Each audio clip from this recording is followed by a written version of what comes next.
महालक्ष्मी व्रत पौराणिक काल से मनाया जा रहा है।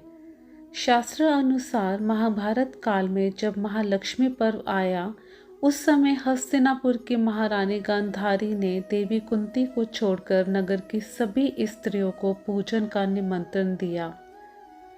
गांधारी के 100 कौरव पुत्रों ने बहुत सी मिट्टी लाकर सुंदर हाथी बनाया व उसे महल के मध्य स्थापित किया। जब सभी स्त्रियां पूजन के लिए गांधारी के महल में जाने लगी, इस पर देवी कुंती बड़ी उदास हो गई। इस पर अर्जुन ने कुंती से कहा, हे माता, आप लक्ष्मी पूजन की तैयारी करें, मैं आपके लिए जीवित हाथी लाता हूँ। अर्जुन अपने पिता इंद्र से स्वर्ग लोक जाकर ऐरावत हाथी ले आए। कुंती ने सप्रेम पूजन किया। जब गांधारी व कौरवों समेत सभी ने सुना कि कुंती के यहाँ सब ऐरावत आए हैं, तो सभी ने कुंती से क्षमा मांगकर गज लक्ष्मी के ऐरावत का पूजन किया।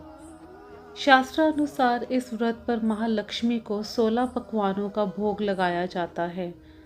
16 बोल की कथा 16 बार कहे जाने का विधान है। वह कथा के बाद चावल या गेहूं छोड़े जाते हैं। इस बार महालक्ष्मी व्रत की शुरुआत 22 सितंबर से हुई थी और अगले 16 दिनों तक यानी 6 अक्टूबर 2023 पर इसका समापन होगा। इस दिन महालक्ष्मी का व्रत रखा जाएगा। हिंदू धर्म में इस व्रत का बहुत महत्व है। महालक्ष्मी व्रत कथा काफ़ी समय पुरानी बात है। एक गांव था जिसमें एक गरीब ब्राह्मण रहता था। वह भगवान विष्णु का भक्त था। वह नियमित रूप से श्री विष्णु की पूजा करता था। एक बार श्री हरि ने उस ब्राह्मण की पूजा से प्रसन्न होकर उसे वर मांगने को कहा।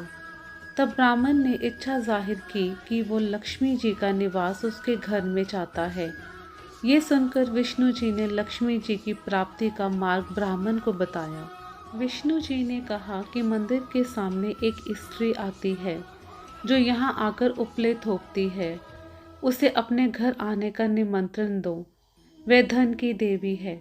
जब लक्ष्मी जी तुम्हारे घर आएंगी तो तुम्हारा घर धन धान्य से भर जाएगा। इतना कहकर विष्णु जी ध्यान मग्न हो गए। अगले दिन सुबह 4 बजे से ही मंदिर के सामने ब्राह्मण आकर बैठ गया। कुछ ही देर में लक्ष्मी जी उपले थापने वहां आई। ब्राह्मण ने उनसे उसके घर आने का निवेदन किया। ये सुन लक्ष्मी जी समझ गई कि ये सब विष्णु जी ने ही उसे करने के लिए कहा है।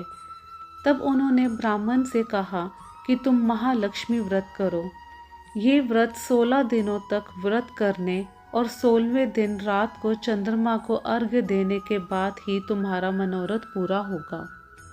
इसके बाद लक्ष्मी जी की पूजा कर ब्राह्मण ने देवी को उत्तर दिशा की ओर मुंह करके पुकारा।